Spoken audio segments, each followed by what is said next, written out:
Paiute boy took over his sick father's anvil when the fever wouldn't break.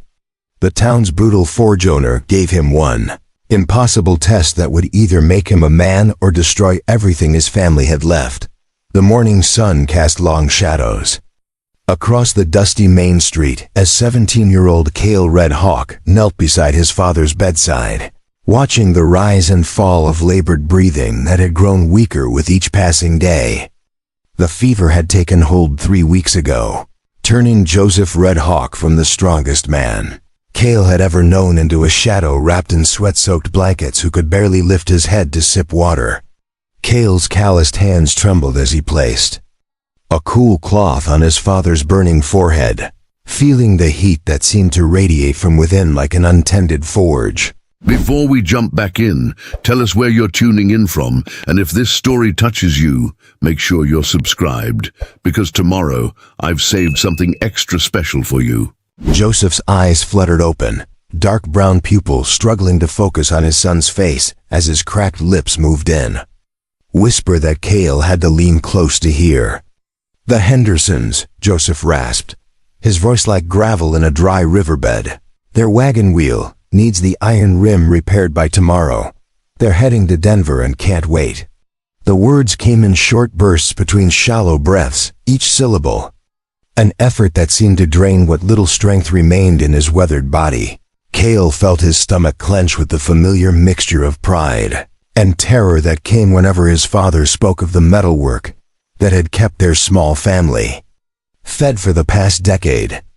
Joseph Red Hawk had built a reputation as one of the finest metalworkers in 3 counties, his Paiute heritage making him an outsider in Silver Creek, but his skill with hammer and anvil earning him grudging respect from ranchers and townspeople who needed his expertise.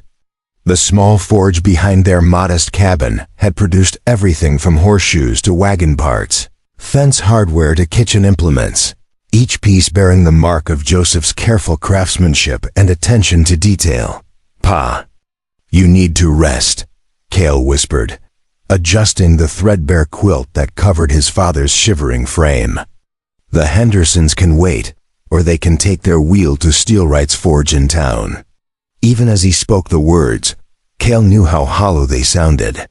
The Hendersons were one of the few families who still brought their work to Joseph despite the whispers and sideways glances that followed any white family who did business with the Paiute blacksmith. Joseph's eyes sharpened with a fierce intensity that reminded Cale of the man his father had been before the sickness. "Never," he said with more strength than he'd shown in days, struggling to prop himself up on his elbows. "Never let Magnus Steelwright touch work that belongs to us, boy. That man would rather see us starve than admit a Paiute can work metal as well as any white smith." The bitterness in his father's voice carried years of accumulated slights and rejections, memories of jobs lost to prejudice and respect hard-won only to be stolen away by men who looked down on Joseph's heritage while secretly coveting his skills. Cale had heard the stories countless times. How Magnus Steelwright had arrived in Silver Creek 5 years ago with money enough to build the largest forge operation in the territory, complete with 3 assistants and equipment that made Joseph's modest setup look primitive by comparison. Steelwright had immediately begun undercutting Joseph's prices and spreading whispers about the reliability of Indian work, gradually siphoning away customers who chose convenience and prejudice over quality and fairness. What galled Joseph most was that Steelwright was a competent smith, but not an exceptional one, relying on his larger operation and social connections rather than superior craftsmanship to dominate the local metalwork trade. "You know the Henderson job, Cale," Joseph continued, his voice growing weaker but his eyes still burning with determination. "You've helped me with a dozen wagon rims. The iron stock is already cut and heated, just needs the final shaping and fitting." Joseph's weathered hand reached out to grasp his son's wrist with surprising strength. "You can do this work, son. You have the eye for metal, the feel for the hammer. I've been teaching you since you could barely lift the tools."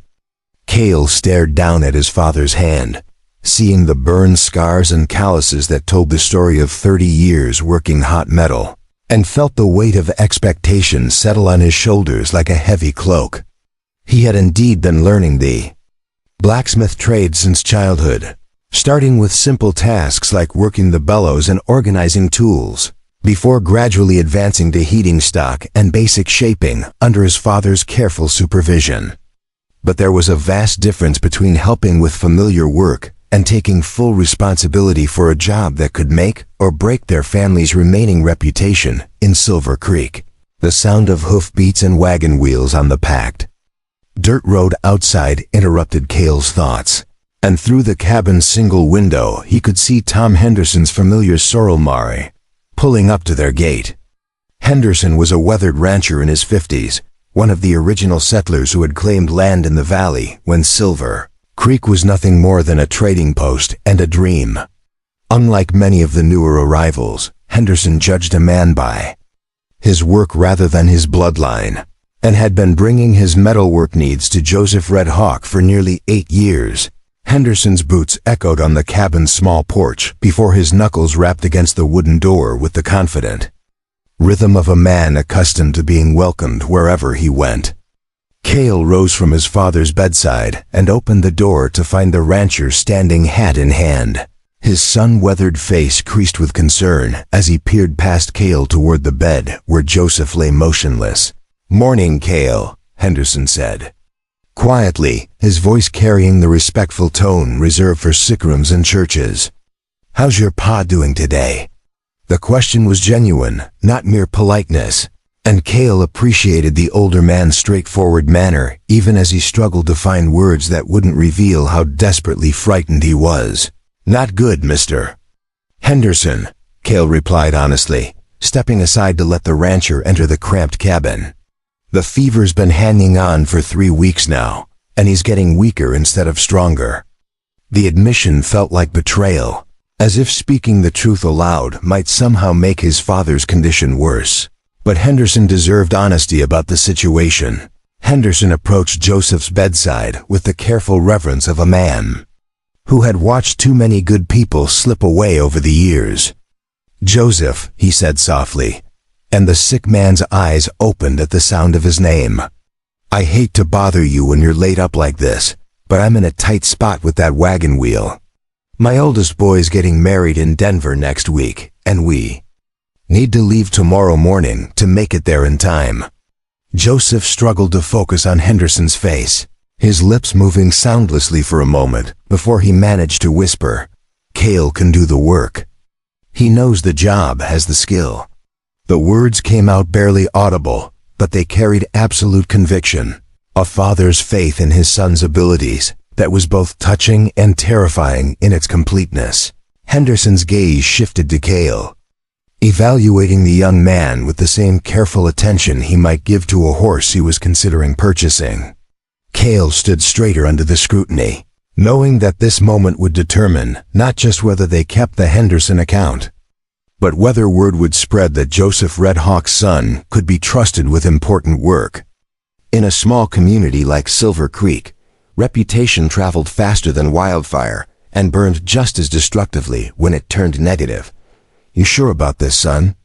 Henderson asked, his tone serious but not unkind. "That rim needs to be perfect, not just close. A wheel failure on the road to Denver could get people killed, and I've got my whole family depending on that wagon." The rancher's words weren't meant as pressure, just the plain statement of stakes that Cale already understood all too well. Cale felt his throat tighten with anxiety, but he forced himself to meet Henderson's steady gaze without flinching. "I can do it, Mr. Henderson. Pa's taught me every step of the process, and I've assisted on more wagon work than I can count. The rim will be perfect, I give you my word." The promise felt enormous leaving his lips, but once spoken, it settled into his chest with the weight of an oath that could not be broken. Henderson studied Cale's face for a long moment, then nodded slowly. "All right then. I'll bring the wheel around back to your forge and leave it for you to work on. Need it ready by first light tomorrow, and I'll pay your pa's usual rate." Preparing and narrating this story took us a lot of time, so if you are enjoying it, subscribe to our channel. It means a lot to us now. Back to the story. The rancher's acceptance felt like a gift and a burden combined. Trust extended, but with expectations that demanded perfection in return. After Henderson left, Cale sat heavily in the wooden chair beside his father's bed, his mind racing through every detail of wagon rim work he could remember.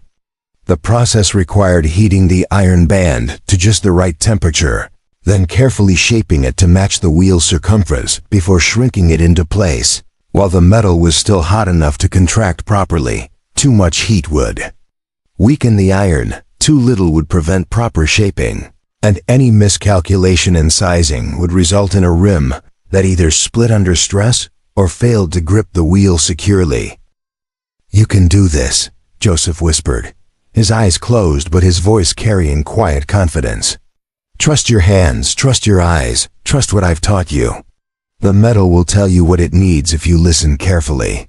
His father's words carried the wisdom of decades working iron and steel, knowledge passed down through generations of craftsmen who understood that successful metalwork required partnership between human skill and material properties. Cale rose and walked to the cabin's back window, looking out at the small forge that had been his second home since childhood. The structure was simple but well-maintained, built of stone and clay with a chimney that drew cleanly and bellows that moved air efficiently through the fire.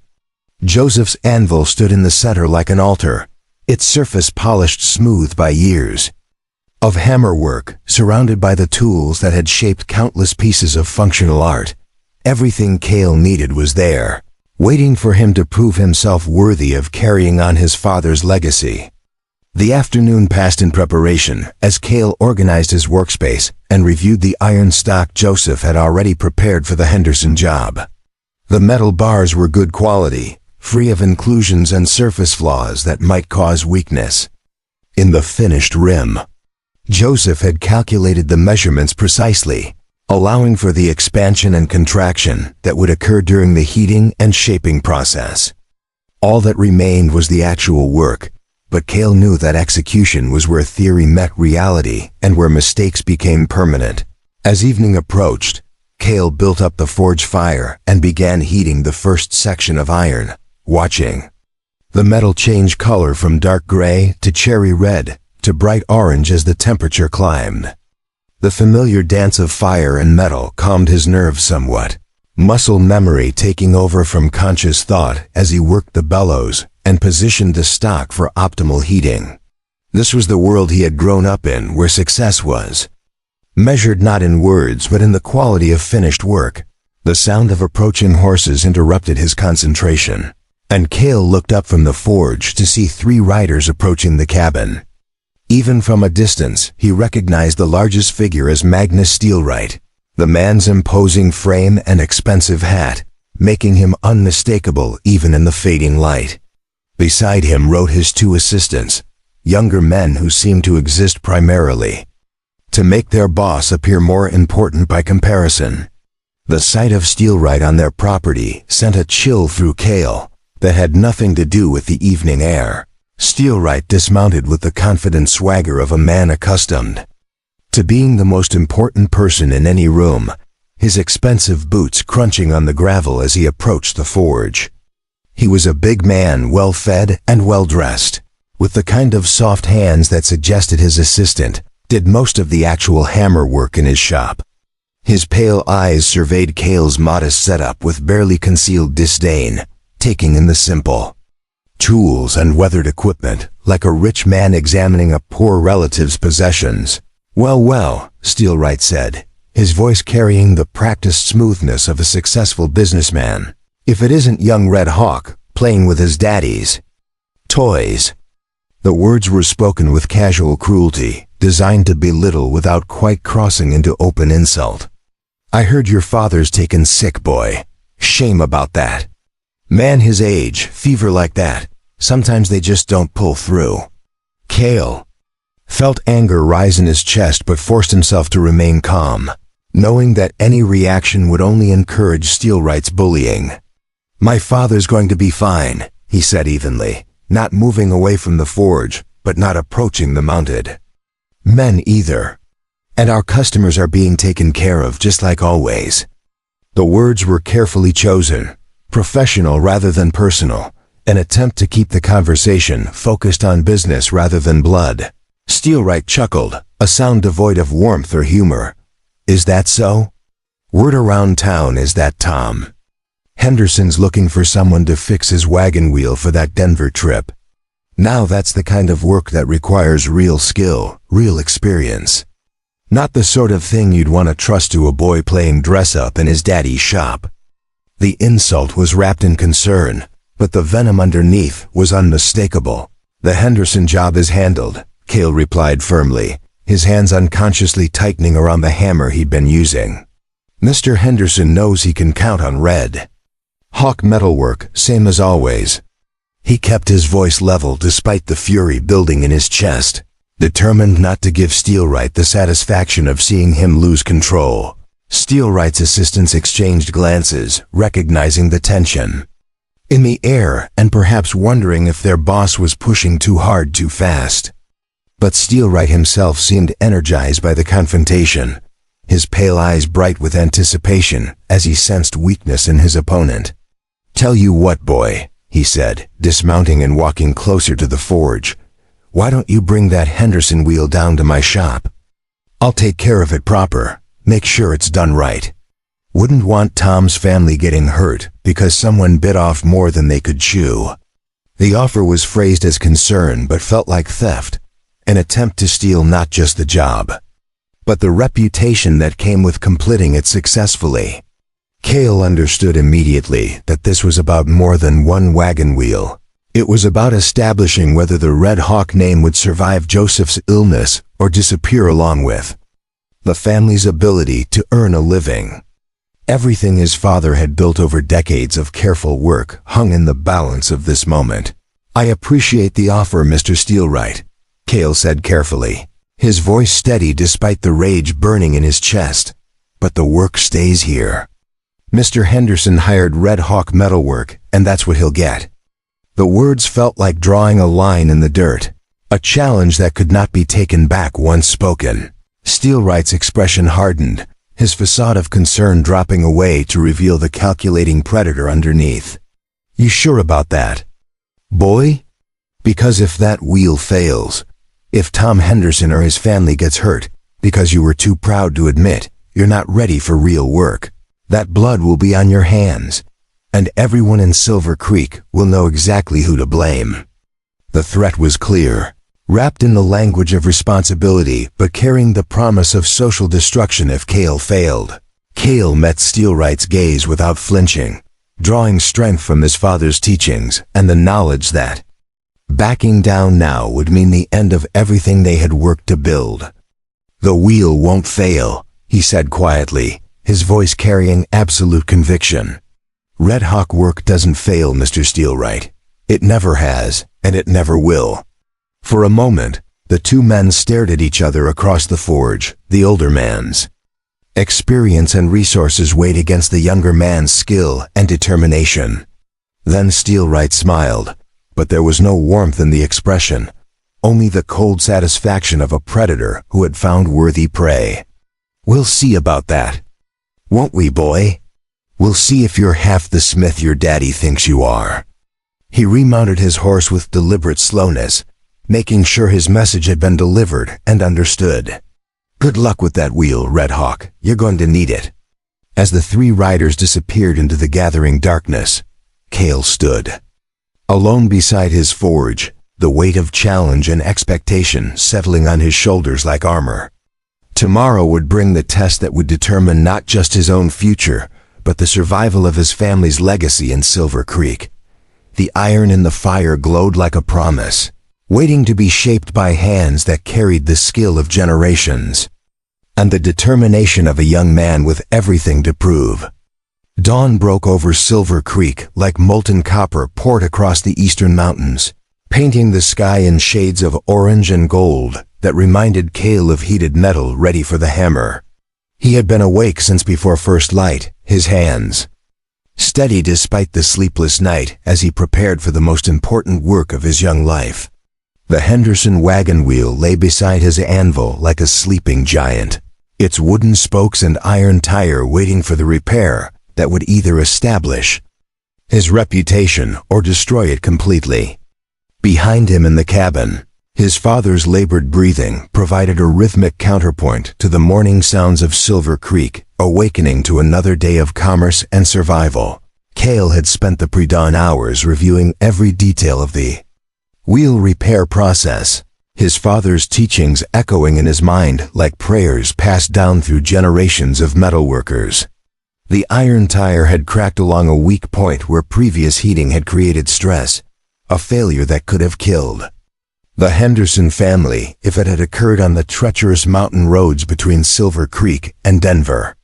The repair required cutting out the damaged section, forging a new piece to exact specifications, and welding the replacement into place with such precision that the finished tire would be stronger than the original. The sound of approaching footsteps interrupted his preparation, and Cale looked up to see Dr. Samuel Morrison walking up the path from town, his black medical bag swinging at his side and his weathered face creased with the permanent worry lines that came from treating frontier ailments with limited supplies and knowledge.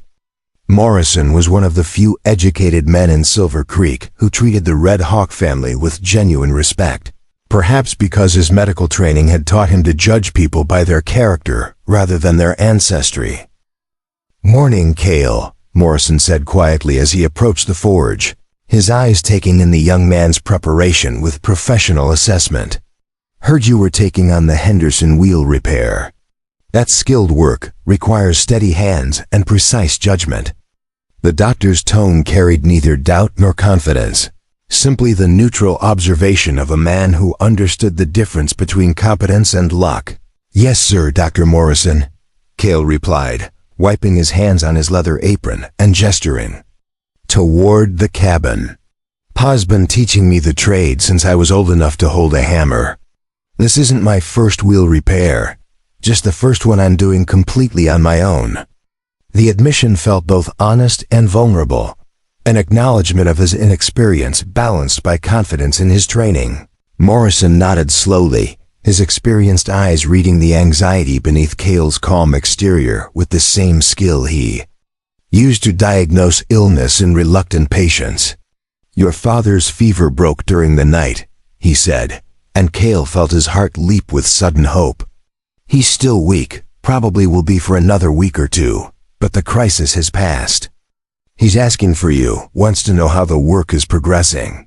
Relief flooded through Cale's chest like cold water on heated metal, the sudden release of tension making him realize how frightened he had been that his father might not survive to see whether his son could carry on the family trade. "Thank you, Dr. Morrison," he said, his voice thick with emotion. "Thank you for everything you've done for him." The debt they owed the doctor was enormous, another burden added to the pile of responsibilities that seemed to grow heavier each day. "Your father's a good man, Cale," Morrison replied, adjusting his medical bag and preparing to continue his rounds. "One of the finest people I've met in 20 years of frontier medicine. He's earned whatever help I can provide, and so have you." The doctor paused, studying Cale's face with clinical attention. "Magnus Steelwright was in town last night, telling anyone who would listen that you're not ready for important work, that the Henderson job should come to his forge for safety's sake." Cale felt anger rise in his throat like bile, but he forced himself to remain calm under Morrison's watchful gaze. "Mr. Steelwright is entitled to his opinion," he said carefully, "but the Henderson family chose Red Hawk metalwork, and that's what they'll receive. The wheel will be perfect when I'm finished with it, I guarantee that." The words carried more confidence than he felt, but speaking them aloud helped solidify his determination. Morrison smiled slightly, the expression transforming his usually serious face into something approaching warmth. "That's exactly what your father would say. Confidence without arrogance, commitment without boasting. You've learned more from him than just metalworking techniques, young man." The doctor tipped his hat and continued down the path toward town. Leaving Cale alone with his work and his racing thoughts, inside the cabin, Cale found his father propped up on pillows, still pale and weak but with clear eyes that focused immediately on his son's face. Joseph's breathing had indeed improved, no longer the labored struggle of the previous weeks, but the deeper rhythm of natural sleep interrupted by genuine consciousness. The sight of his father truly awake filled Cale with energy that had been missing during the long night of worry and preparation. "The wheel?" Joseph asked without preamble, his voice hoarse but strong enough to carry across the small room. Even in his weakened state, his priorities remained focused on the work that defined their family's identity and survival. The question carried years of training and expectation. A father's need to know that his teachings would survive his temporary absence from the forge. "Ready to start the repair," Cale reported, settling into the chair beside his father's bed. "I've reviewed every step of the process, prepared all the necessary materials, and organized the workspace exactly as you taught me. The iron stock is good quality, the measurements are precise, and the tools are sharp and ready." The systematic review helped calm his nerves, transforming anxiety into the focused preparation that preceded any important work. Joseph nodded slowly, his experienced eyes reading his son's face for signs of doubt or overconfidence. "Remember," he said quietly, "the metal will tell you what it needs if you listen carefully. Watch the color changes as you heat the stock. Feel the resistance in the hammer as you shape the iron. Trust your hands, trust your training, but most of all trust yourself." The advice was familiar but took on new weight in the context of Cale's first independent commission.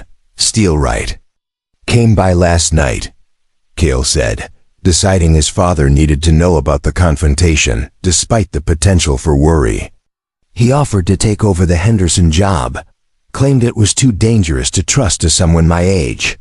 The memory of Steelwright's smug confidence still burned in Cale's chest, fuel for the determination that would carry him through the challenging work ahead. Joseph's eyes flashed with anger that seemed to restore some of his strength, his hands clenching into fists beneath the quilt.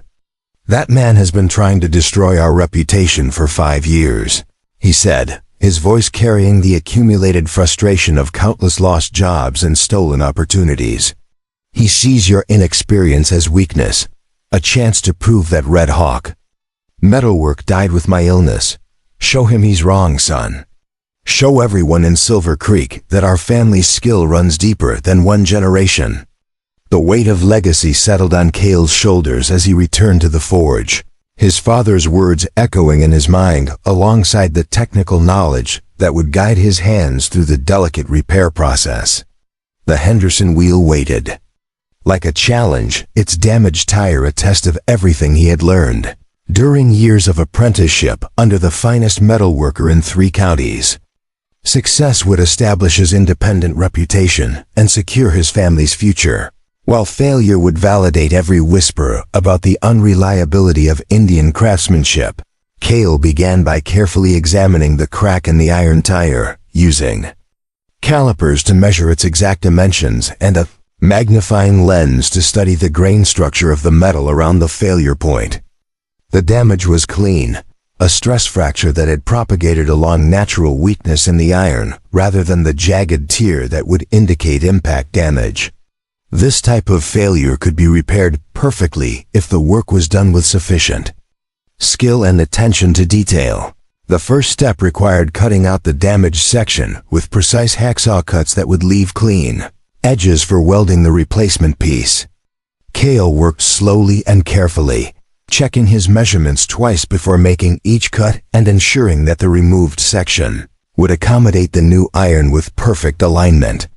The work required patience and precision, qualities that his father had drilled into him through years of practice on less critical projects. As he worked, Cale became aware of observers gathering at a respectful distance from the forge. Word had apparently spread through Silver Creek that Joseph Red Hawk's son was attempting his first major independent repair. and curiosity had drawn a small crowd of townspeople who wanted to witness either triumph or disaster. Among the watchers, Cale recognized several of his father's regular customers, their faces showing mixtures of hope and concern that reflected their investment in the outcome. Tom Henderson arrived as Cale was preparing to reap the replacement iron stock, the rancher's weathered face tense with the anxiety of a man whose travel plans depended on the skill of an untested youth. Henderson nodded to Cale but didn't speak, understanding that conversation would only add pressure to an already challenging situation. Instead, he joined the growing circle of observers, his presence serving as both encouragement and reminder of the stakes involved in the repair. The forge fire had been burning since dawn, its temperature carefully regulated to provide the intense heat necessary for proper metal working without the excessive temperature that would damage the irons. Structure. Cale worked the bellows with steady rhythm, watching the coal bed transform into the white-hot furnace that would serve as his primary tool in shaping the replacement section. The familiar dance of fire and air calmed his nerves, muscle memory taking control as conscious thought focused on the technical challenges ahead. Heating the iron stock required careful attention to color changes that indicated temperature, the metal progressing from dull red to cherry red to bright orange as it approached the plastic state necessary for shaping. Cale rotated the stock constantly to ensure even heating, his eyes trained on the subtle color variations that revealed hot spots or cool areas that could cause problems during the hammer work. The skill of reading heated metal was perhaps the most critical ability a blacksmith could develop, separating competent craftsmen from true masters.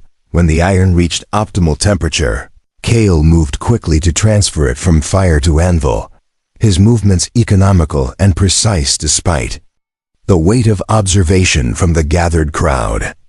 The first hammer blows were light, testing strikes that allowed him to feel the metal's response and adjust his technique accordingly. The iron moved willingly under his hammer, its heated state making it as malleable as clay while retaining the strength that would make the finished repair stronger than the original tire. Shaping the replacement section required a combination of heavy blows to establish basic form and light taps to refine details, the rhythm of hammer on anvil creating the distinctive music of metalworking that had filled Cale's childhood with familiar comfort. Each strike was deliberate and controlled, guided by years of training and the accumulated wisdom of generations of craftsmen who had solved similar problems with similar tools. The work demanded complete focus, leaving no room for anxiety or self-doubt. As the replacement section took shape under his hammer, Cale felt the familiar satisfaction that came from transforming raw material into functional art. The iron responded to his guidance like a willing partner, its heated state allowing precise control over dimensions and contours that would determine the success or failure of the final repair. This was the magic his father had tried to explain, the partnership between human skill and material properties that created something greater than the sum of its parts.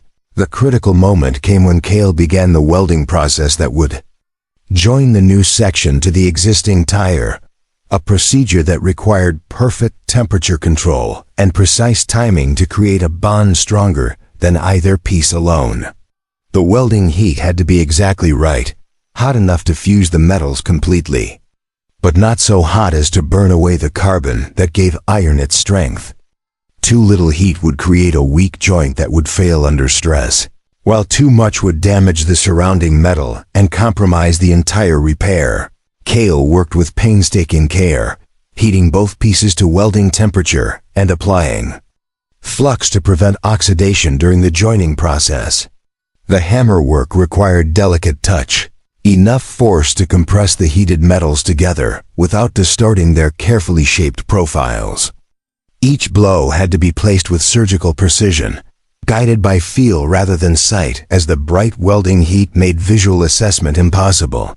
The sound of approaching horses interrupted his concentration just as he was beginning the final welding sequence, and Cale looked up from his work to see Magnus Steelwright riding into the yard with his 2 assistants flanking him like bodyguards. Steelwright's timing was clearly deliberate, chosen to maximize disruption during the most critical phase of the repair, when any distraction could result in catastrophic failure. The sight of his tormentor arriving at precisely the wrong moment sent a surge of anger through Cale's chest. Well, Steelwright called out as he dismounted, his voice carrying across the yard with practiced projection designed to command attention. Looks like young Red Hawk is attempting some real metalwork. Tell me, boy, are you sure you're ready for welding that requires actual skill? One mistake at this point, and Tom Henderson's family could be picking wheel pieces off the Denver road. The words were calculated cruelty, designed to shake Cale's confidence at the moment when steady nerves were most essential. The gathered crowd stirred uneasily at Steelwright's interruption, several voices rising in quiet protest at the poor timing and obvious attempt at sabotage. Tom Henderson stepped forward, his face darkening with anger at the deliberate interference. Magnus, he said firmly, this is neither the time nor the place for your business disputes. The boy's doing important work that requires concentration, and your interruption could cause exactly the kind of mistake you claim to be worried about. Steelwright ignored Henderson's protest, his pale eyes fixed on Cale with predatory intensity. Just trying to help, Tom. Wouldn't want you to lose a wheel because someone bit off more than they could chew. My offer still stands, bring that tire to my forge and I'll have it properly repaired in half the time with twice the reliability. The persistence of his interference revealed the calculated nature of his sabotage attempt, designed to force failure through distraction rather than honest competition. Cale felt the weight of dozens of eyes watching his response, understanding that this moment would define not just his reputation, but his character in the minds of everyone present. He could feel the welding heat beginning to fade from the iron pieces, the critical temperature window closing with each second of delay. The choice was simple: respond to Steelwright's baiting and risk ruining the repair, or maintain focus and complete the work despite the deliberate provocation. Without speaking, Cale turned back to his anvil and resumed the welding process, his hammer strikes maintaining perfect rhythm despite the anger burning in his chest. The heated metals fused together under his controlled blows, creating bonds that would outlast the original tire, while demonstrating a level of focus and professionalism that impressed even Steelwright's supporters in the watching crowd. The completion of the weld in the face of deliberate sabotage carried its own message about the quality of Red Hawk character. Steelwright's face darkened with frustrated rage as his psychological warfare failed to achieve its intended effect. His carefully planned disruption transformed into a demonstration of Cale's skill and composure under pressure. We'll see how long that wheel lasts on the Denver road, he said venomously, remounting his horse with sharp, angry movements. When it fails, remember that I offered to prevent the disaster you're creating with your stubborn pride. The threat carried the promise of continued interference, but also the admission that direct sabotage had failed. As Steelwright and his assistants rode away in defeat, Cale continued his methodical work, allowing the completed weld to cool gradually while he prepared for the final fitting process that would determine whether the repair met the exacting standards his father had established over decades of careful craftsmanship. The watching crowd remained silent, recognizing that they were witnessing something significant in the ongoing struggle between established power and emerging skill. 3 days after the Henderson wheel repair, word of Cale's success had spread through Silver Creek like wildfire through dry grass, carrying with it a shift in the delicate balance of power that had governed the town's metalworking trade for the past 5 years. Tom Henderson had departed for Denver with his family as planned, but not before publicly declaring that the wheel repair was the finest work he had ever seen, stronger and more precisely fitted than the original tire had been when new. The praise from one of the territory's most respected ranchers had drawn a steady stream of customers to the Red Hawk Forge, many of them carrying work they had previously taken to Magnus Steelwright's larger operation. Cale stood at his anvil, In the early morning light, shaping a set of custom horseshoes for Martha Caldwell's prize stallion, his hammer moving with the confident rhythm that came from successful completion of challenging work. The horseshoes required precise balancing and careful attention to the horse's specific gait problems, technical challenges that would have seemed impossible just a week earlier, but now felt manageable within the scope of his expanding abilities. Each successful project built upon the last, creating a foundation of confidence that transformed his approach to even routine metalwork. The sound of multiple horses approaching interrupted his concentration, and Cale looked up from his work to see an unusual sight that made his stomach clench with sudden apprehension. Magnus Steelwright was riding toward the forge, accompanied not just by his usual assistants, but by 3 additional men Cale recognized as the Territorial Mining Inspector, the Mayor of Silver Creek, and Judge William Hartwell, the Circuit Judge, who handled legal disputes throughout this section of Colorado Territory. The formal nature of the delegation suggested trouble of a type that could not be solved with hammer and anvil. Steelwright dismounted with the swagger of a man who believed he held winning cards in a high-stakes poker game, his expensive clothing and polished boots creating a stark contrast with the working atmosphere of the Red Hawk Forge. Behind him, the other men remained mounted, their serious expressions and formal bearing suggesting official business rather than social visits. The Territorial Inspector carried a leather satchel that probably contained legal documents, while Judge Hartwell wore the black coat and stern expression that marked him as a man accustomed to making decisions that affected other people's lives. "Cale Red Hawk," Steelwright announced formally, his voice carrying the satisfaction of a man about to spring a carefully prepared trap. "These gentlemen are here on official business regarding the operation of metalworking facilities within Silver Creek Township boundaries. It seems there have been questions raised about the proper licensing and safety standards of certain forge operations, particularly those run by individuals who may not meet territorial requirements for independent metalworking certification." The words struck Cale like physical blows, each phrase carefully chosen to sound official, while carrying threats that went far beyond simple business competition. He set down his hammer and straightened to his full height, meeting the gaze of each man in turn while his mind raced through the implications of what Steelwright was suggesting. The territorial regulations governing metalworking were complex and often contradictory, written primarily to control large mining operations rather than small family forges. Judge Hartwell urged his horse forward, his weathered face showing the neutral expression of a man who had heard too many disputes to be impressed by theatrical presentations. "Son," he said in a voice that carried authority without hostility, "Mr. Steelwright has filed a formal complaint alleging that your forge operation violates territorial safety regulations and lacks proper certification for independent metalworking. These are serious charges that require investigation before any final determination can be made." Cale felt the ground shifting beneath his feet like sand in a flash flood, understanding immediately that this was the real test Steelwright had been planning all along. The confrontations over individual jobs had been mere skirmishes preparing for this coordinated assault on the legal foundation of the Red Hawk business itself. If Steelwright could prove regulatory violations, he could force the closure of the forge and eliminate his competition through bureaucratic warfare rather than honest skill comparison. "Your Honor," Cale said carefully, his voice steady despite the chaos in his thoughts, "my father Joseph Red Hawk has operated this forge for over 10 years with full compliance to all applicable regulations. Our work has been consistently safe and reliable, with no accidents or failures that would suggest any violation of territorial standards."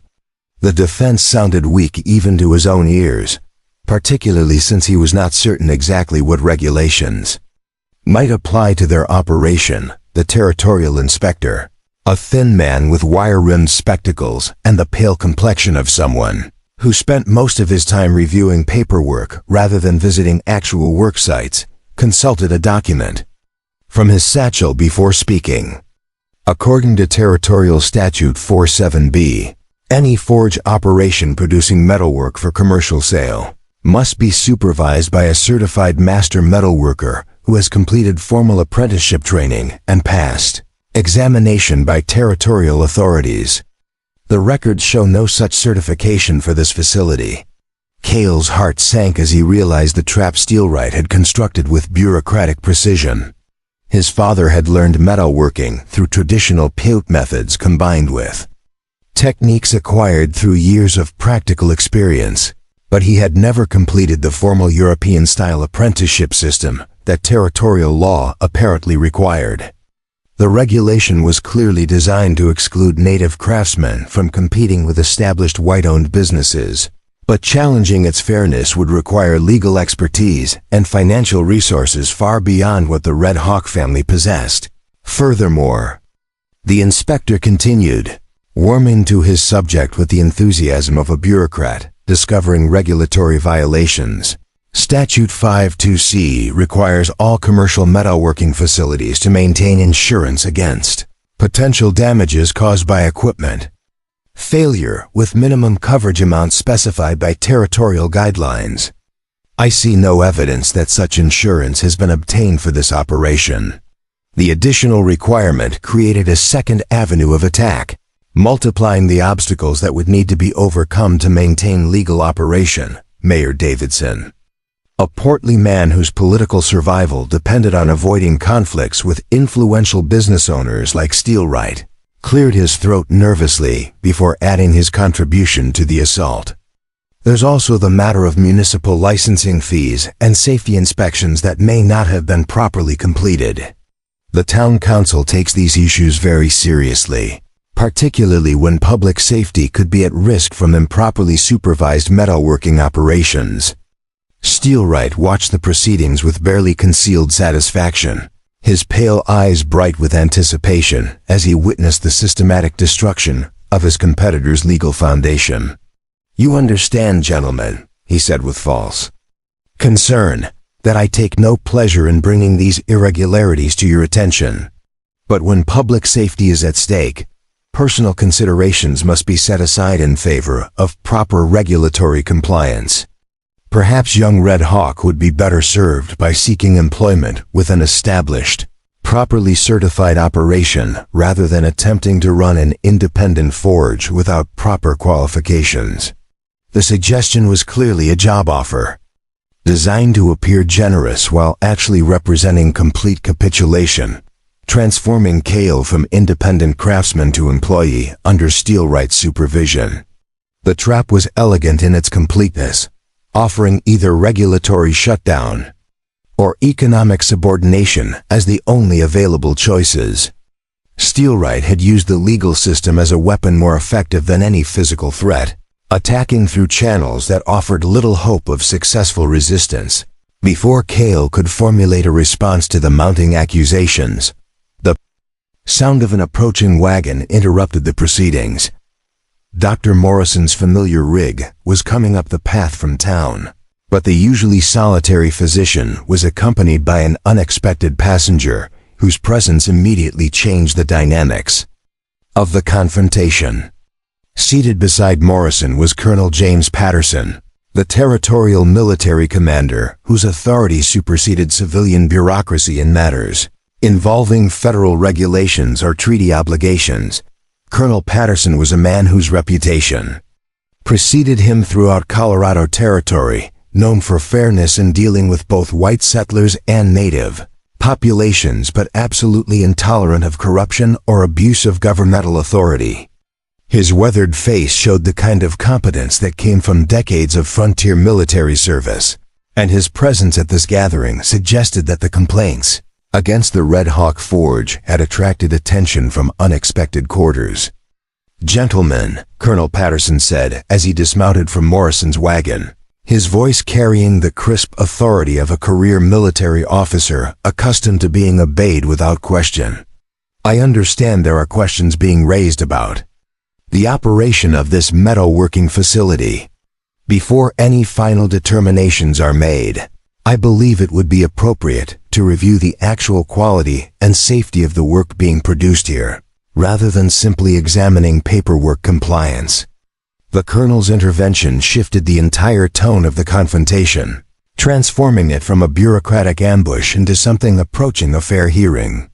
Steelwright's expression darkened with frustration as is carefully orchestrated. Legal assault was interrupted by an authority figure who could not be intimidated or purchased. Judge Hartwell nodded respectfully to the colonel, recognizing both his legal standing and his reputation for incorruptible judgment. "Colonel Patterson," Steelwright said carefully, clearly unsure how to handle this unexpected development. "While I certainly respect your authority in military matters, this is primarily a civilian regulatory issue that falls under territorial rather than federal jurisdiction. The safety violations and certification irregularities remain valid concerns regardless of work quality, and territorial law must be enforced consistently for all operations." Patterson's steel-gray eyes fixed on Steelwright with the kind of attention that had evaluated countless men under pressure and found many of them wanting. "Mr. Steelwright," he said quietly, "I've been hearing interesting reports about your business practices lately.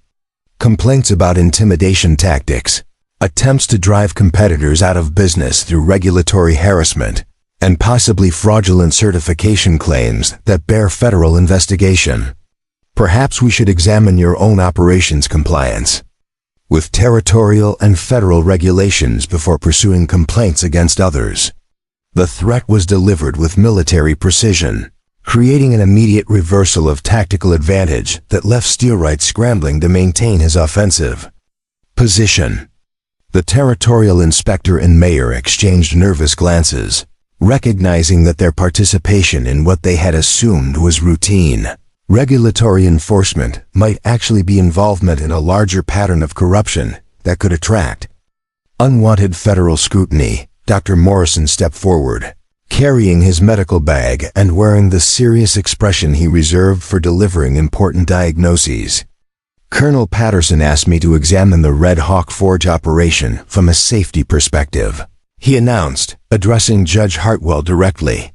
"As the territorial health officer for this district, I can certify that this facility meets or exceeds all reasonable safety standards for metalworking operations. The equipment is properly maintained, the workspace is well organized, and the craftsman demonstrates exceptional skill in handling dangerous processes." Cale felt a surge of gratitude toward the doctor whose support provided professional credibility to counter the bureaucratic assault, but he also recognized that the fundamental challenge remained unchanged. Even with Morrison's endorsement and Patterson's intervention, the formal regulatory requirements had not been satisfied, leaving the forge vulnerable to continued legal harassment regardless of work quality or safety standards. Colonel Patterson walked to the anvil where Cale had been working and examined the horseshoes with the practiced eye of a man who had relied on quality metalwork for his survival in countless frontier situations. He tested the balance of each shoe, checked the precision of the nail holes, and evaluated the overall craftsmanship with professional thoroughness. "This is exceptional work," he announced after completing his examination. "Better than most of what I've seen from supposedly certified operations throughout the territory." "Quality is not the issue here," the territorial inspector protested, though his voice lacked the confidence he had shown earlier. "Territorial regulations exist for good reasons, and they must be enforced consistently regardless of personal opinions about individual craftsmen. Mr. Steelwright's complaints about certification and insurance requirements are legally valid, and this operation cannot continue without proper compliance." Colonel Patterson smiled, but there was no warmth in the expression, only the cold satisfaction of a military strategist who had anticipated his opponent's moves and prepared appropriate countermeasures. "Actually," he said, reaching into his coat pocket and producing a folded document, "I think you'll find that federal treaty obligations supersede territorial regulations in certain specific circumstances. This forge operation is located on land held under the 1863 Treaty of Ruby Valley, which grants specific rights to Paiute craftsmen to practice traditional trades without interference from territorial licensing requirements. The document Patterson held transformed the entire legal landscape of the dispute, introducing federal treaty law that had not been considered by any of the previous participants. Steelwright's face went pale as he realized that his carefully constructed regulatory assault had been neutralized by a legal authority that superseded territorial statutes. The territorial inspector frantically consulted his satchel of documents, searching for regulations that might counter federal treaty provisions. Furthermore, Patterson continued, his voice gaining strength as he pressed his advantage. Treaty of Ruby Valley specifically protects Native craftsmen from discriminatory licensing requirements imposed by territorial or local governments. Any attempt to shut down this operation through selective enforcement of regulations that were not applied to similar white-owned businesses would constitute a federal civil rights violation subject to military tribunal jurisdiction. Judge Hartwell studied the treaty document with professional interest, his legal training allowing him to quickly assess its implications for the current dispute. This appears to be genuine federal treaty language, he said slowly, clearly uncomfortable with the complexity that had been introduced into what had seemed like a straightforward regulatory matter. If Mr. Red Hawk's operation falls under treaty protection, then territorial licensing requirements may indeed be superseded by federal law. Steelwright's carefully planned assault was collapsing under the weight of legal complications he had not anticipated. His regulatory warfare strategy neutralized by treaty provisions that placed his target beyond territorial authority. This is ridiculous, he said angrily, his polished businessman facade cracking to reveal the frustrated bully underneath. You cannot allow outdated treaty language to override legitimate safety regulations designed to protect the public from incompetent metalwork.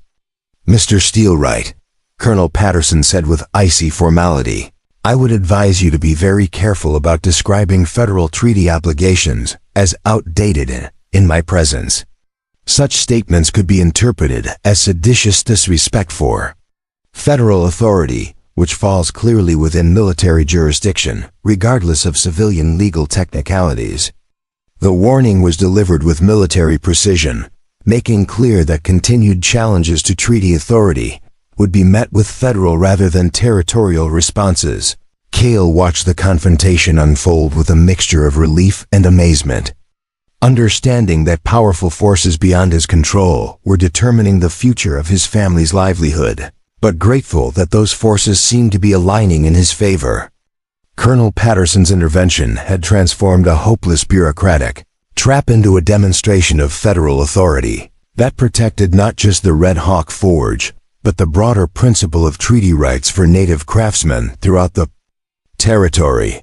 The territorial inspector closed his satchel with obvious frustration, recognizing that his regulatory authority had been superseded by federal treaty law that he lacked the expertise to challenge. This matter will require review by territorial legal counsel, he said stiffly, clearly uncomfortable with admitting the limitations of his bureaucratic power. Until such review is completed, I cannot recommend enforcement action against this facility based solely on territorial regulations. Mayor Davidson, sensing the political winds shifting decisively against Steelwright's position, quickly distanced himself from the failed assault. The town council has always supported fair treatment for all legitimate businesses within our jurisdiction, he declared with the practiced insincerity of an elected official. If federal treaty law protects this operation, then the town will certainly respect federal authority in this matter. His quick reversal demonstrated the fragile nature of political alliances when faced with superior legal authority. As the official delegation prepared to depart, having accomplished nothing except the demonstration of federal treaty protection. For the Red Hawk Forge, Steelwright made one final attempt to salvage something from his failed assault. This isn't over, he said quietly to Cale, his voice carrying promise of continued conflict through other means. Treaty protection won't help you if your work fails and people get hurt.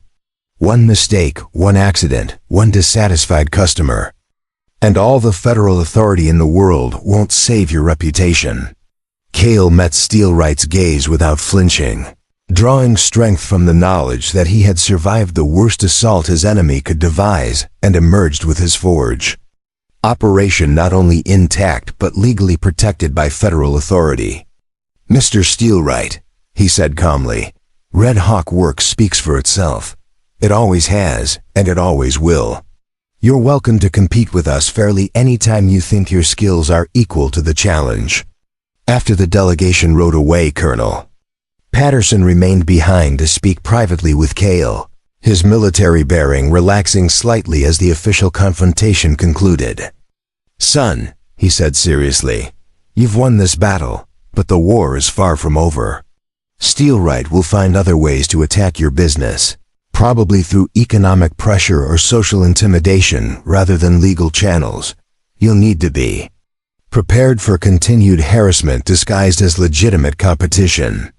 Cale nodded soberly, understanding that federal treaty protection provided legal security, but could not prevent the subtle forms of persecution that determine success or failure in frontier business competition. "Thank you for your help, Colonel," he said sincerely.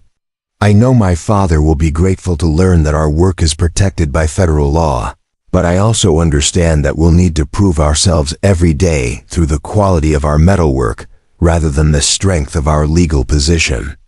Colonel Patterson smiled, this time with genuine warmth rather than military calculation. "That's exactly the right attitude, young man. Legal protection creates opportunity, but success still depends on skill, determination, and character. From what I've seen here today, you possess all three in abundance." He mounted his horse and prepared to return to town, but paused for one final comment. "Your father trained you well, Cale. Make sure you pass that training on to the next generation when the time comes." As evening approached and Cale returned to his work on Martha Caldwell's horseshoes, he reflected on the day's events with a mixture of relief and determination. Steelwright's most dangerous assault had been defeated, but the underlying conflict remained unresolved. The forge was safe for now, protected by federal treaty law and supported by influential allies, but ultimate success would still depend on the quality of work produced and the reputation built through consistent excellence. The real test lay not in bureaucratic warfare, but in the daily challenge of transforming raw iron into finished craftsmanship that would stand the test of time and use. 2 months had passed since Colonel Patterson's intervention saved the Red Hawk forge from Steelwright's bureaucratic assault, and in that time Cale had experienced the kind of success he had only dreamed about during the dark days of his father's illness. The forge was busier than it had ever been, with customers traveling from towns as far as 50 miles away to commission work from the young Paiute blacksmith whose reputation for precision and reliability had spread throughout the territory like ripples from a stone dropped in still water. Joseph Red Hawk had recovered enough strength to provide guidance and assistance with complex projects, but he increasingly stepped back to let his son handle the technical challenges that would establish Cale's independent reputation as a master craftsman.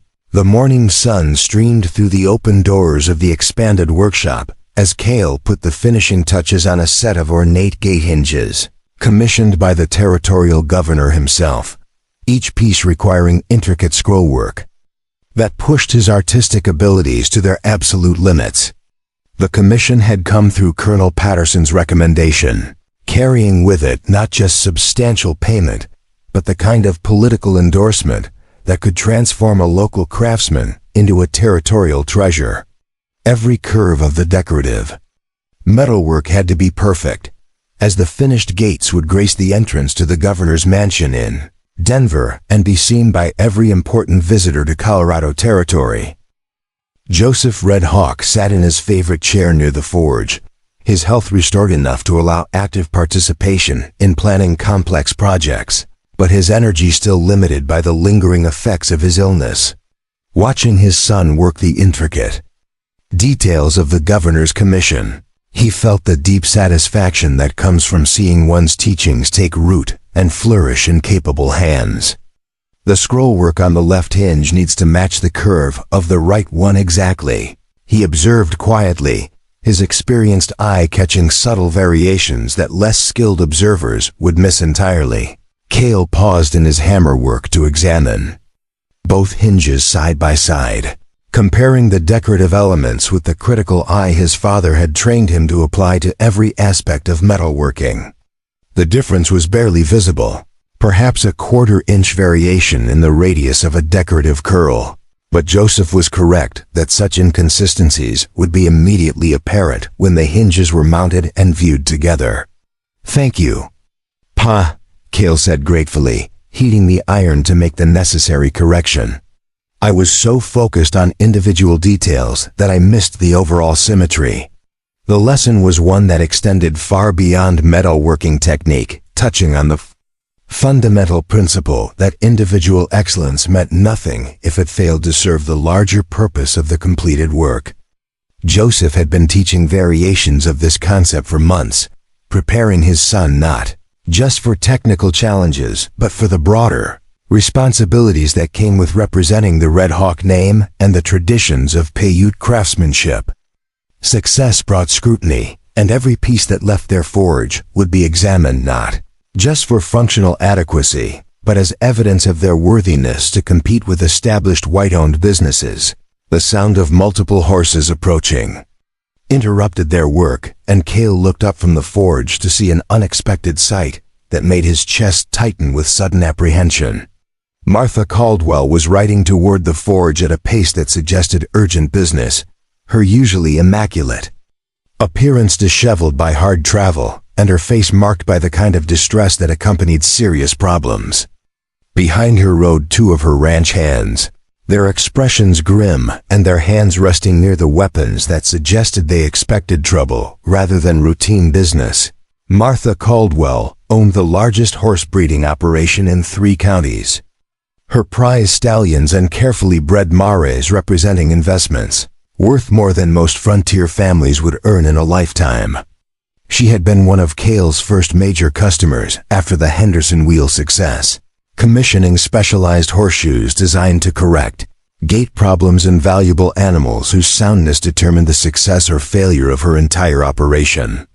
The relationship had been profitable for both parties, with Cale's precise work allowing Martha's horses to achieve their full potential, while her endorsement brought additional customers from throughout the territory's ranching community. "Cale," Martha called out as she dismounted, her voice carrying the kind of controlled urgency that suggested disaster barely held in check. "I need to speak with you immediately about the shoes you made for Thunder Ridge. Something's gone wrong, something terrible, and I need to understand what happened before word spreads any further." The cryptic nature of her statement combined with her obvious distress created an atmosphere of crisis that made Cale's stomach clench with dread. Thunder Ridge was Martha's prize stallion, a magnificent animal worth more than most men would earn in 5 years of hard labor, whose bloodline represented generations of careful breeding designed to produce the perfect combination of speed, strength, and temperament. Cale had crafted custom shoes for the stallion just 3 weeks earlier, specialized equipment designed to correct a minor gait asymmetry that was affecting the horse's performance in competitive events. The work had been among his most challenging, requiring precise measurements and careful attention to the animal's specific biomechanical needs. "What kind of problem?" Cale asked, setting down his hammer and giving Martha his complete attention. The fear in her eyes was unmistakable, the kind of terror that came from watching years of careful work threatened by circumstances beyond control. The shoes were fitted perfectly when they left here, and Thunder Ridge showed immediate improvement in his gait pattern. "Has something changed in his condition?" Martha's face was pale beneath her travel tan, her hands trembling slightly as she struggled to find words for whatever catastrophe had brought her racing to the Red Hawk Forge. "Thunder Ridge is dead, Cale. she said finally, the words falling like hammer blows on anvil. Collapsed during a training run yesterday morning, just fell over and never got up again. The veterinary surgeon from Denver says it was a heart attack. Probably brought on by stress, but there are people saying the shoes were wrong, that they caused strain that killed him. The accusation hit Cale like a physical blow, driving the breath from his lungs and filling his mind with a roaring silence that blocked out everything except the terrible implications of what Martha was suggesting. A horse's death was always tragic, but when that horse was worth a fortune and the death could be blamed on faulty metalwork, the consequences extended far beyond financial loss into the realm of professional destruction. If word spread that Red Hawk horseshoes had killed Thunder Ridge, no horse owner in the territory would risk commissioning their work. Joseph Red Hawk struggled to his feet, his face showing the kind of fierce determination that had carried him through decades of fighting prejudice and professional challenges. "Martha," he said firmly, his voice carrying absolute conviction despite the tremor of illness that still affected his hands, "my son's work did not kill your horse. Cale's shoes are precisely fitted and perfectly balanced, designed to improve rather than harm the animals that wear them. If Thunder Ridge died of heart failure, the cause lies elsewhere." Martha's expression showed the conflict between personal belief and public pressure, her long experience with Red Hawk metalwork warring against the whispers and accusations that were already spreading through the ranching community. "I know your work, Joseph, and I've seen what Cale can do with difficult projects. But the timing looks bad, and there are people who want to believe the worst about Indian craftsmanship. Magnus Steelwright has been telling anyone who will listen that this proves native metalworkers can't be trusted with valuable animals." The mention of Steelwright's name confirmed what Cale had already suspected, that his enemy had found a way to transform Martha's tragedy into another weapon for attacking the Red Hawk reputation. The death of a valuable horse created the perfect opportunity for spreading doubt about native craftsmanship, regardless of the actual cause of the animal's collapse. Steelwright was undoubtedly using Thunder Ridge's death to validate every prejudice and suspicion he had been fostering about the reliability of Paiute metalwork. "Where is Thunder Ridge now?" Cale asked, his mind racing through the technical aspects of horseshoe design and their potential effects on equine health. "I need to examine the shoes, check their condition and fit, determine whether there's any evidence that they contributed to the horse's problems. If my work was faulty, I need to know exactly how and why so it never happens again." Martha hesitated, her expression showing reluctance to reveal information that might be used against the Red Hawk Forge in the growing controversy.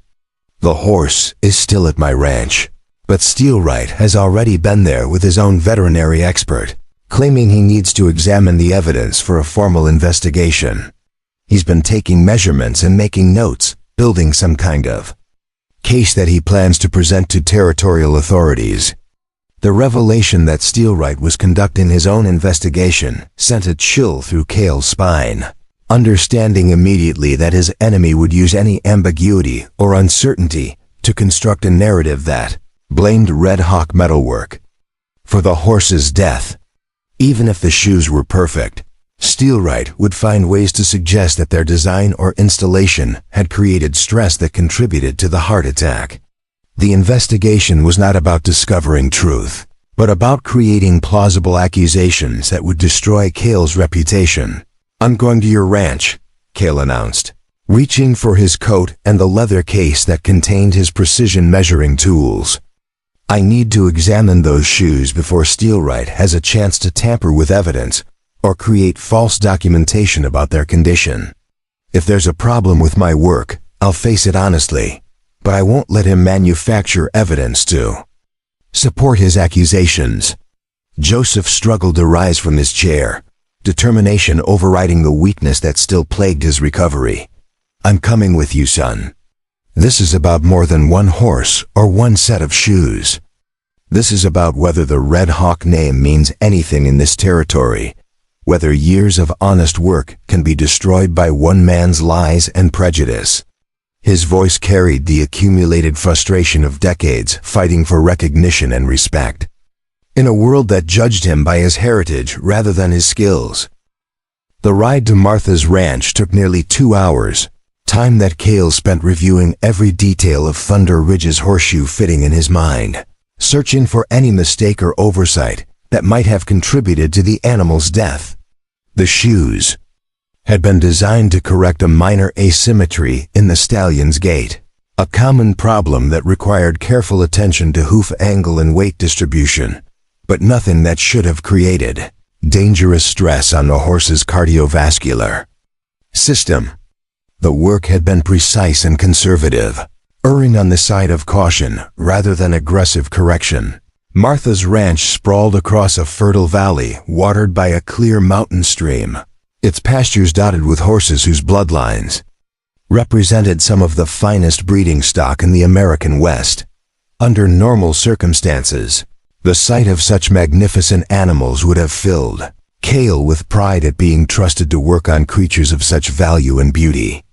Today, however, the ranch felt like a courtroom where his professional life would be judged by evidence he had not yet been allowed to examine.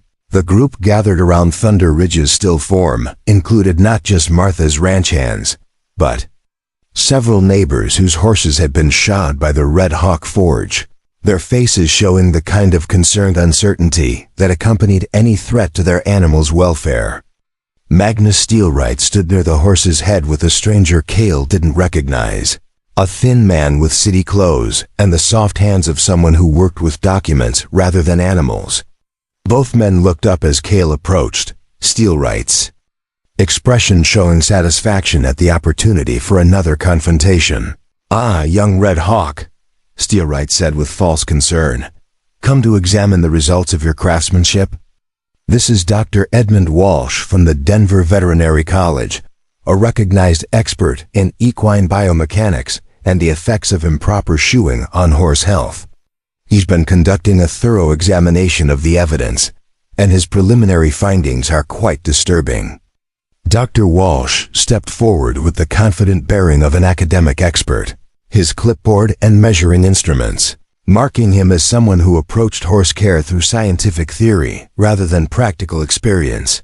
"Mr. Red Hawk," he said formally, "I've been examining the horseshoes fitted to this animal, and I must say that several aspects of their design and installation raise serious concerns about their appropriateness for a horse of this caliber and value."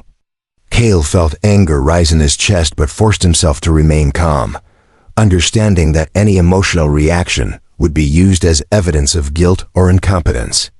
"Dr. Walsh," he replied evenly, "I'd be interested to hear your specific concerns about the shoe design. I measured this horse's hooves carefully and designed the shoes to correct a documented gait asymmetry while minimizing stress on his joints and cardiovascular system." Walsh consulted his clipboard with the theatrical precision of an expert witness preparing to deliver damaging testimony. "The primary concern involves the angle of the toe clips and their potential effect on the horse's natural stride mechanics. My calculations suggest that the modifications you made would have created unnatural stress patterns that could have contributed to cardiovascular strain over time." The accusation was delivered with scientific authority, but Cale immediately recognized several flaws in the expert's analysis. "Dr. Walsh," Cale said respectfully but firmly, "with respect to your academic credentials, your calculations appear to be based on theoretical models rather than observation of this specific horse's actual gait patterns. I spent several hours watching Thunder Ridge move before designing his shoes, and the modifications were based on documented asymmetries in his stride rather than generic biomechanical assumptions." The challenge to his expertise clearly irritated Walsh, his academic pride stung by contradiction from a frontier craftsman without formal veterinary training. "Young man," he said condescendingly, "while I appreciate your practical experience, modern veterinary science has developed sophisticated understanding of equine biomechanics that goes far beyond simple observation and traditional metalworking techniques. The evidence suggests that your modifications created precisely the kind of stress patterns that can trigger cardiac events in sensitive animals. Joseph Red Hawk had been examining Thunder Ridge's hooves with the methodical thoroughness of a craftsman investigating his own work, his experienced hands checking the fit and condition of each shoe, while his eyes assessed the wear patterns. That would reveal how the horse had been moving. "Dr. Walsh," he interrupted quietly, "have you examined the wear patterns on these shoes? Because the evidence clearly shows that Thunder Ridge was moving with improved symmetry and reduced joint stress compared to his previous gait problems. The wear patterns on horseshoes provided an objective record of how the animal had been moving, creating evidence that could not be falsified or misinterpreted by theoretical calculations." Joseph's observation challenged the entire foundation of Walsh's analysis, suggesting that the actual evidence contradicted the expert's conclusions about stress and biomechanical problems. The academic veterinarian clearly had not considered this practical evidence in his rush to support Steelwright's accusations. Steelwright sensed the weakness in his expert's position and quickly moved to shift the focus away from technical evidence toward broader implications.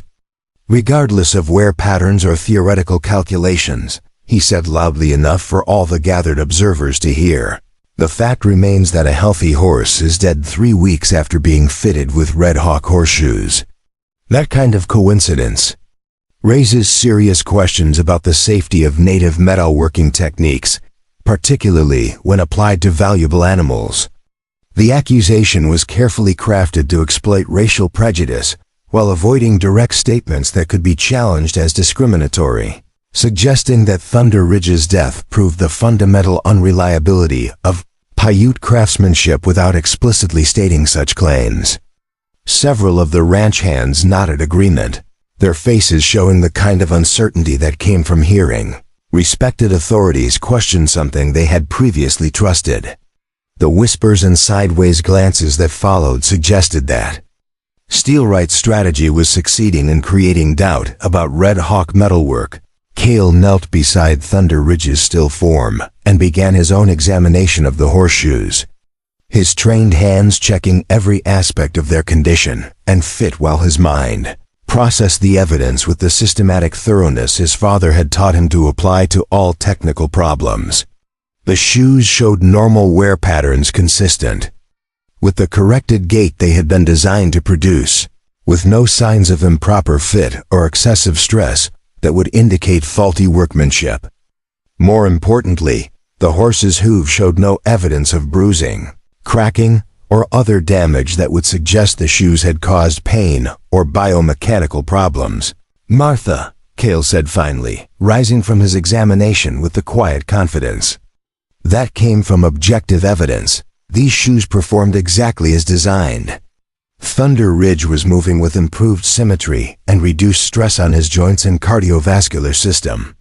Whatever killed him, it wasn't my metalwork." The statement was delivered without defensiveness or boasting, simply the professional assessment of a craftsman who understood his trade and trusted his evidence. Dr. Walsh bristled at the contradiction of his expert opinion by an untrained frontier blacksmith, his academic authority challenged by practical evidence he had overlooked in his theoretical analysis. "Mr. Red Hawk," he said stiffly, "while I appreciate your confidence in your own work, I must point out that complex cardiovascular interactions often involve subtle factors that cannot be detected through simple visual examination. The stress patterns I've calculated remain valid regardless of superficial wear evidence." The academic stubbornness of Walsh's position revealed the fundamental weakness in Steelwright's strategy, relying on theoretical authority rather than practical evidence to support accusations that could not be sustained under careful examination. Joseph Red Hawk understood immediately that this was the moment to press their advantage, using objective evidence to counter expert opinion that was based more on prejudice than science. "Dr. Walsh," Joseph said with quiet authority, "if your calculations show stress patterns that would cause cardiovascular failure, then those same patterns should be visible in the horse's hooves, joints, and muscle development. Let's examine Thunder Ridge together and see if the physical evidence supports your theoretical conclusions. The challenge was issued with the confidence of a craftsman who knew that careful examination would vindicate his son's work while exposing the flaws in their accuser's case. The thorough examination that followed revealed no evidence of stress, injury, or biomechanical problems that would support Walsh's theoretical calculations about cardiovascular strain. Thunder Ridge's hooves, joints, and muscle development all showed improvement compared to his condition before the shoes were fitted, contradicting every aspect of the expert's analysis. As the evidence mounted against the accusations, several of the neighboring ranchers began expressing confidence in Red Hawk metalwork, their practical experience overriding academic theories that could not be supported by observable facts. Steelwright's face darkened with frustrated rage as his carefully planned assault collapsed under the weight of objective evidence, his expert witness exposed as incompetent and his accusations revealed as baseless. "This proves nothing," he snarled, abandoning his facade of concerned professionalism. "One examination doesn't change the fact that a healthy horse is dead, and people will draw their own conclusions about the cause regardless of what you claim to have found." The threat was clear, a promise to continue spreading doubt and suspicion regardless of evidence, relying on prejudice and whispered accusations rather than factual analysis to damage the Red Hawk reputation. Cale understood that he had won this particular battle, but that the war would continue as long as Steelwright remained, determined to destroy his competition through any means necessary. The victory felt hollow, tainted by the knowledge that truth and evidence might not be enough to protect against persistent lies and systematic character assassination. The autumn of 1885 brought the kind of crisp mountain air that turned breath to mist and reminded every resident of Silver Creek that winter was approaching with its familiar challenges of survival and endurance. Nearly a year had passed since Cale Red Hawk first took hammer to anvil as an independent craftsman, and in that time he had weathered every storm that Magnus Steelwright could devise, from bureaucratic warfare to false accusations, emerging stronger and more respected with each failed assault on his reputation. The Red Hawk Forge had become the busiest metalworking operation in 3 counties, with customers willing to wait weeks for Cale's precise craftsmanship rather than accept inferior work from his competitors.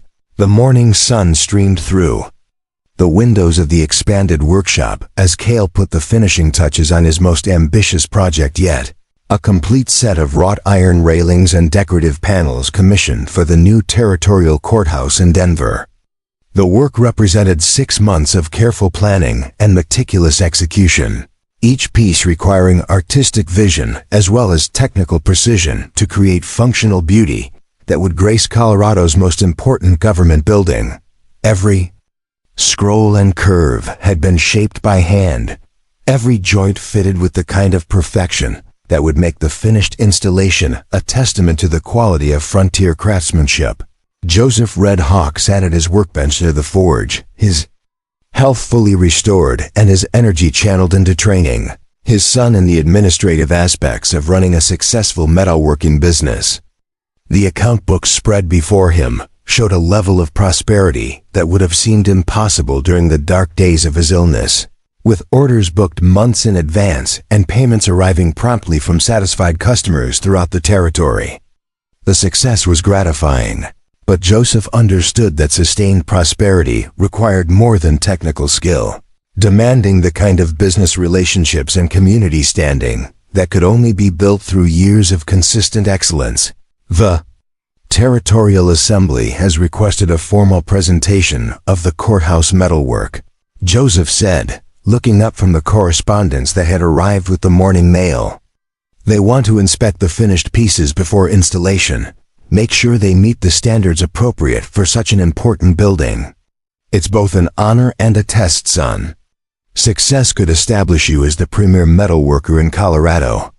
Territory. Cale paused in his polishing of the final decorative panel, understanding immediately that this presentation represented far more than routine quality inspection.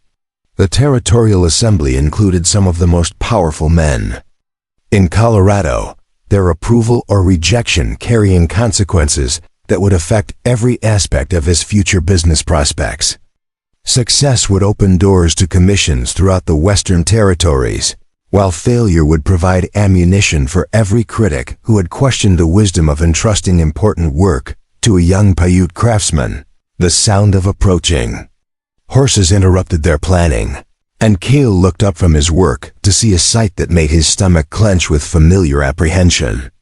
Magnus Steelwright was riding toward the forge, accompanied by more men than he had ever brought before, a delegation that included territorial officials, prominent businessmen, and several individuals whose expensive clothing and confident bearing marked them as men accustomed to wielding significant influence. The formal nature of the group suggested official business of the most serious kind. Steelwright dismounted with the swagger of a man who believed he finally held winning cards in a game that had gone against him for too long. His expensive coat and polished boots creating their usual contrast with the working atmosphere of the Red Hawk Forge. Behind him, the assembled delegation arranged themselves with the careful positioning of men preparing for a formal confrontation, their serious expressions and official bearing suggesting that this visit represented the culmination of months of careful planning and political maneuvering. At the center of the delegation stood a man Cale recognized as Territorial Governor Samuel Crawford, whose presence immediately elevated the significance of whatever business had brought this group to the remote forge. Governor Crawford was known throughout Colorado as a fair but demanding leader whose decisions shaped the economic and political future of the entire territory.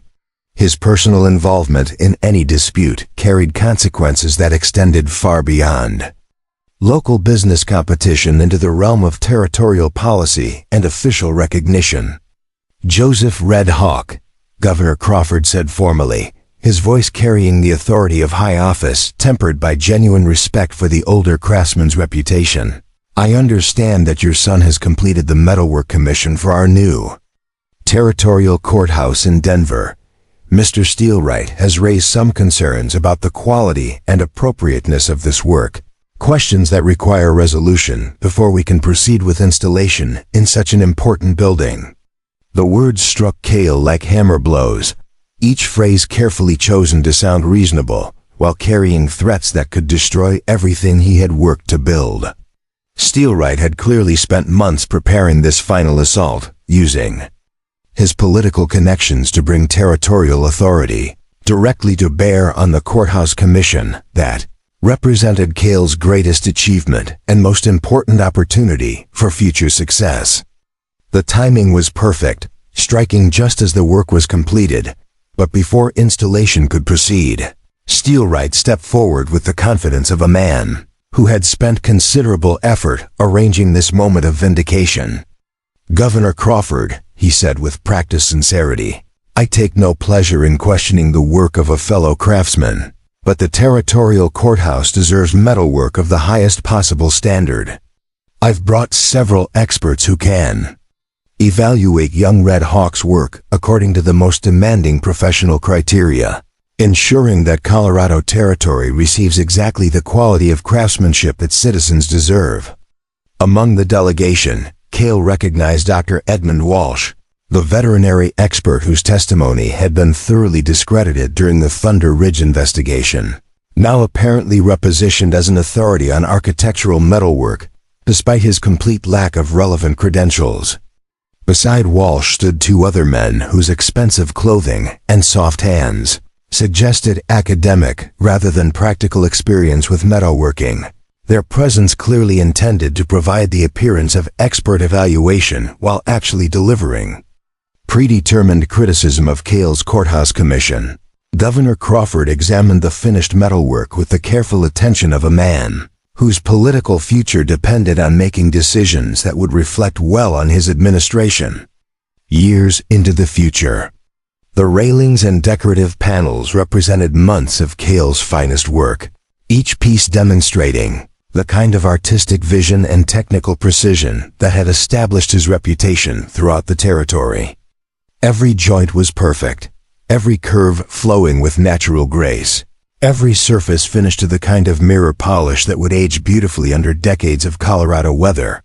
"This appears to be exceptional work," Governor Crawford observed. After several minutes of careful examination, his experienced eyes recognizing quality craftsmanship, regardless of the political pressures surrounding its evaluation. "The design is both functional and beautiful, the execution is precise, and the finish is of the highest standard. I'm curious to hear what specific concerns have been raised about work of this obvious quality." Dr. Walsh stepped forward with his clipboard and measuring instruments, clearly prepared to deliver the kind of technical criticism that had failed so spectacularly during the horseshoe investigation. "Governor Crawford," he began with academic authority, "while the superficial appearance of this metalwork may seem adequate, detailed analysis reveals several structural and design flaws that could compromise both safety and longevity. The joint specifications do not conform to Eastern manufacturing standards, and the iron composition appears questionable for architectural applications." Cale felt familiar anger rise in his chest but forced himself to remain calm, understanding that any emotional reaction would be used as evidence of incompetence or unprofessional behavior. The accusations were as baseless as Walsh's previous claims about horseshoe design, relying on theoretical standards that had no relevance to frontier metalworking conditions. Eastern manufacturing standards were designed for different materials and different environmental challenges, having little applicability to Colorado Territory's unique requirements. "Dr. Walsh," Cale said respectfully but firmly, "I'd be interested to know which specific Eastern standards you believe apply to this installation, and how you've determined that the iron composition is inappropriate for Colorado architectural applications. This metalwork was designed specifically for our climate and environmental conditions, using materials and techniques proven effective over decades of frontier construction." The challenge clearly irritated Walsh, his academic credentials once again questioned by a frontier craftsman whose practical experience contradicted his theoretical knowledge. "Mr. Red Hawk," he replied stiffly, "while I appreciate your local experience, modern architectural science has developed sophisticated standards that ensure both safety and durability in public buildings. Your techniques may be adequate for routine frontier applications, but they fall short of the requirements appropriate for territorial government facilities." Joseph Red Hawk had been listening to the proceedings with the patient attention of a craftsman who had faced similar accusations countless times over the decades, his experience providing perspective on the political motivations behind technical criticism. "Dr. Walsh," he said quietly, "perhaps you could demonstrate your expertise by identifying the specific alloy composition of these iron pieces, since you've questioned their suitability for architectural use. A true metallurgical expert should be able to determine composition through direct examination." The request exposed the fundamental weakness in Walsh's position, revealing that his criticism was based on assumption rather than actual knowledge of the materials involved. The iron used in Cale's courthouse commission was of the highest quality available in Colorado Territory, carefully selected and tested for the specific requirements of architectural metalwork. Walsh's inability to identify the alloy composition immediately undermined his credibility as a metallurgical expert. Governor Crawford observed the exchange with growing interest, his political experience allowing him to recognize when expert testimony was based more on bias than genuine knowledge. "Dr. Walsh," he said formally, "I'm inclined to rely on practical evaluation rather than theoretical concerns. Can you point to specific evidence of structural weakness or design flaws that would compromise the safety or functionality of this metalwork?" Walsh consulted his clipboard frantically, searching for technical justifications that would support his predetermined conclusions about the inadequacy of Cale's work. The measurements and calculations he had prepared were designed to sound impressive rather than identify actual problems, creating the appearance of scientific analysis while actually serving Steelwright's agenda of discrediting his competitor. Through official channels, the theatrical nature of his expertise became increasingly obvious under Governor Crawford's direct questioning. Steelwright sensed the weakness in his expert's position and quickly moved to shift the discussion away from technical details toward broader concerns about territorial prestige and appropriate representation. "Governor Crawford," he said with calculated urgency, "the issue extends beyond simple technical adequacy to questions of appropriateness and territorial dignity. Colorado deserves metalwork that reflects our commitment to progress and civilization, not frontier improvisation that may embarrass us when compared to Eastern standards of craftsmanship." The argument was carefully crafted to exploit political insecurities about Colorado Territory's reputation in relation to more established Eastern states, suggesting that acceptance of Cale's work would somehow reflect poorly on territorial sophistication and development. Steelwright understood that Governor Crawford's political success depended partly on demonstrating that Colorado could match Eastern standards of government and culture, making questions of territorial prestige more dangerous than technical criticism. "Mr. Steelwright," Governor Crawford replied with icy formality, "I find your implications about territorial dignity both presumptuous and offensive. Colorado Territory has no need to apologize for the quality of our craftsmen or the standards of our public buildings. This metalwork represents exactly the kind of excellence that demonstrates our territorial pride and capability." The governor's defense of Cale's work and territorial craftsmanship shifted the entire dynamic of the confrontation, transforming Steelwright's attack on the Courthouse Commission into an insult against Colorado's developing identity and political aspirations. The other members of the delegation began showing visible discomfort with Steelwright's strategy, recognizing that criticism of local craftsmen could be interpreted as lack of confidence in territorial capabilities. Colonel Patterson, who had been observing the proceedings from the edge of the group, stepped forward with the authority that came from federal appointment and military service. "Governor Crawford," he said formally, "I've been monitoring Mr. Steelwright's business practices for several months as part of ongoing federal investigation into discriminatory treatment of treaty-protected craftsmen.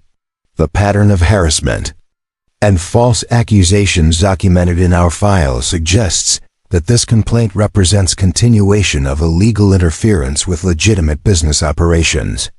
The revelation that Steelwright's activities were under federal investigation transformed the political landscape of the confrontation, introducing legal consequences that extended far beyond territorial jurisdiction into the realm of federal civil rights enforcement. The assembled delegation exchanged nervous glances, recognizing that continued association with discriminatory practices could expose them to federal prosecution. Under treaty protection statutes, Steelwright's face went pale as he realized that his systematic campaign against the Red Hawk Forge had attracted federal attention. His careful political maneuvering suddenly exposed his potential criminal activity subject to military tribunal jurisdiction. "Colonel Patterson," he said desperately, "my concerns about metalworking standards are legitimate business issues, not discriminatory harassment. Quality control and safety considerations are appropriate concerns for any responsible businessman." "Mr. Steelwright," Colonel Patterson replied with military precision, "federal investigators have documented a clear pattern of discriminatory practices designed to eliminate native competition through harassment, false accusations, and abuse of regulatory processes. Your current complaint fits exactly the pattern we've been tracking, suggesting coordination with previous illegal activities rather than legitimate quality concerns." Governor Crawford absorbed the implications of federal investigation with the political instincts that had carried him to territorial leadership, understanding immediately that continued association with Steelwright's complaints could damage his administration's relationship with federal authorities. "Colonel Patterson," he said carefully, "if there are federal concerns about discriminatory practices, I believe territorial government should cooperate fully with your investigation." Mr. Steele writes, "Complaints about the courthouse metalwork appear to be without merit based on the evidence presented here today." The formal rejection of Steele writes, "Accusations by territorial authority marked the complete failure of his final assault on the Red Hawk Forge. His political strategy, collapsing under the weight of federal investigation and official recognition of Cale's superior craftsmanship. The Courthouse Commission would proceed as planned, establishing Cale as the premier metalworker in Colorado Territory while exposing Steele writes discriminatory practices to official scrutiny, as the delegation prepared to depart, having accomplished nothing except the demonstration of Cale's professional competence and Steele writes questionable business practices. Governor Crawford approached the young craftsman with the respect due to someone whose skills served territorial interests. "Mr. Red Hawk," he said formally, "Colorado Territory is fortunate to have craftsmen of your caliber representing our developing capabilities. The courthouse metalwork will serve as a lasting testament to the quality and artistry available within our borders." Cale accepted the governor's praise with quiet dignity, understanding that recognition from territorial authority represented validation, not just of his individual skills, but of the broader principle that excellence should be judged by results, rather than heritage. "Thank you, Governor Crawford," he replied respectfully. "My father taught me that good work speaks for itself, regardless of who performs it. I'm honored to serve Colorado Territory to the best of my abilities." After the official delegation departed, Colonel Patterson remained behind to speak privately with Cale and Joseph about the federal investigation that had provided crucial protection during Steele wright's final assault. "The investigation has documented sufficient evidence to proceed with federal charges," he explained seriously. "Steele wright's activities constitute clear violations of treaty protection statutes, with potential penalties including significant fines and prohibition from conducting business within treaty-protected territories." Joseph Red Hawk listened to the colonel's explanation with satisfaction tempered by weariness, understanding that legal victory represented justice, but could not erase the months of harassment and professional sabotage they had endured. "Colonel Patterson," he said quietly, "we appreciate federal protection of our rights, but our real vindication comes from the quality of work we produce every day. Legal protection creates opportunity, but success still depends on skill, determination, and character." The wisdom in Joseph's words reflected the deeper understanding that sustainable success required more than protection from discrimination, demanding the kind of consistent excellence that would make such protection unnecessary. Over time, Cale had proven himself capable of meeting any technical challenge, while maintaining the integrity and professionalism that honored his family's traditions and his people's heritage. 6 months later, the territorial courthouse in Denver was completed, with Cale's metalwork receiving widespread acclaim from visitors and government officials who praised both its functional excellence and artistic beauty. Orders for similar projects began arriving from throughout the Western Territories, establishing the Red Hawk Forge as the premier metalworking operation between Chicago and San Francisco. Magnus Steelwright faced federal prosecution for discriminatory business practices, his once dominant operation reduced to handling routine repair work while his reputation suffered under the weight of legal scandal. On a crisp autumn morning, exactly 2 years after Cale first took hammer to anvil as an independent craftsman, he stood beside his father at the forge that had become the foundation of their family's prosperity and reputation. The workshop was larger now, equipped with modern tools and staffed by 2 apprentices who were learning the combination of technical skill and professional integrity that defined Red Hawk metalwork. Orders filled the schedule for months in advance, with customers willing to wait for quality rather than accept inferior alternatives. You've proven yourself worthy of carrying the Red Hawk name, Joseph said quietly, his voice carrying the deep satisfaction of a father whose teachings had taken root and flourished in capable hands. But remember that reputation must be earned anew every day, with every piece that leaves this forge. Excellence is not a destination, but a journey that never ends. Cale nodded soberly, understanding that success brought responsibility as well as opportunity, the obligation to maintain standards that would honor both his family's legacy and his people's traditions. The brutal test that Magnus Steelwright had forced upon him had proven not just his technical competence, but his character under pressure, demonstrating that Red Hawk metalwork represented values as well as skills. As the morning sun streamed through the workshop windows, illuminating tools and projects that represented the dreams of countless customers throughout Colorado territory, Cale felt the deep satisfaction that comes from work well done and challenges honestly met. The forge fire burned bright and steady, ready to transform raw iron into finished excellence, while the anvil waited patiently for the next hammer blow that would shape both metal and reputation with equal precision. The Red Hawk name would endure, carried forward by hands that understood both the weight of tradition and the promise of tomorrow. Up next, you've got 2 more standout stories right on your screen. If this one hit the mark, you won't want to pass these up. Just click and check them out, and don't forget to subscribe and turn on the notification bell so you don't miss any upload from us.